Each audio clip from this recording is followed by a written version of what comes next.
Isang magandang araw mo ulit guys. Sa episode natin ito, tayo po ay gagawa ng discarding pizza guys. So, hindi pizza crust ang gagamitin natin guys. So, ang ating gagamitin ay regular lang na white bread o sliced bread. So, ang ating mga sangkap guys, may ito assorted bell peppers, mango, ham, black olives, tsaka tomato guys, sa ating quick melt cheese guys. Okay guys, umpisa na natin ang ating paggawa ng ating discarding pizza kung tatawagin natin guys. So na guys, unahin natin ang tomato. Kinakamay ko na lang to guys kasi dami-dami naman ang kakain. Kumbaga ito ay simpleng merienda natin guys. Okay, tomato. Yan ang ating bell pepper.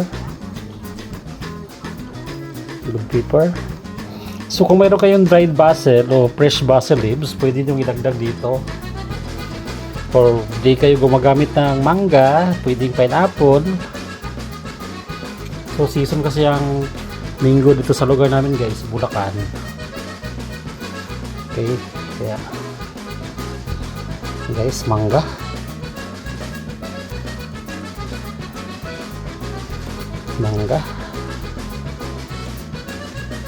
So inihiwa ko na guys para mabilis ang paggawa natin ng ating pizza.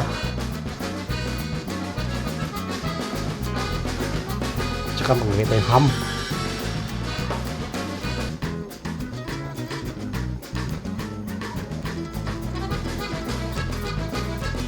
Smoked ham to guys, which mabibili naman sa available sa supermarket. Marami namang brand ng ham guys, kung gusto nyo gamitin. Pero masarap to guys, mag-enjoy ang mga kids nito. Tsaka affordable to guys, hindi ganun kamahalan. Kaysa bibili ka sa malakihang pizza or branded na pizza guys.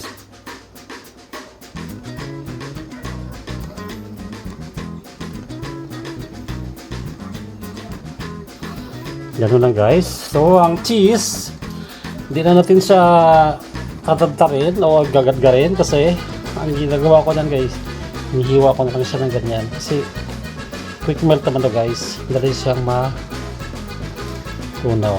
Okay,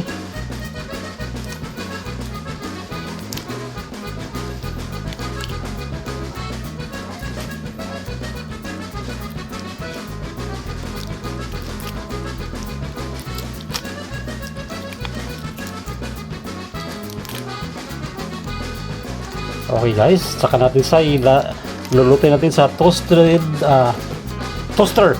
Hindi toaster guys, toaster ang gagamit natin. Okay guys, since na preheat natin ang ating toaster guys, lulutuin na natin siya. Sansay na lang natin guys yung niya, yung matuna ng cheese. Siguro mga 2 minutes, 2 to 3 minutes. Done na yan guys. Okay guys, since ready na ating pizza, wala pang 2 minutes guys, done na siya. Ayan guys, oh. Wow, ito na yan guys, ating pizza. Lagyan natin dito. Okay, gano'n lang simple guys ang ating discarding pizza guys. Okay,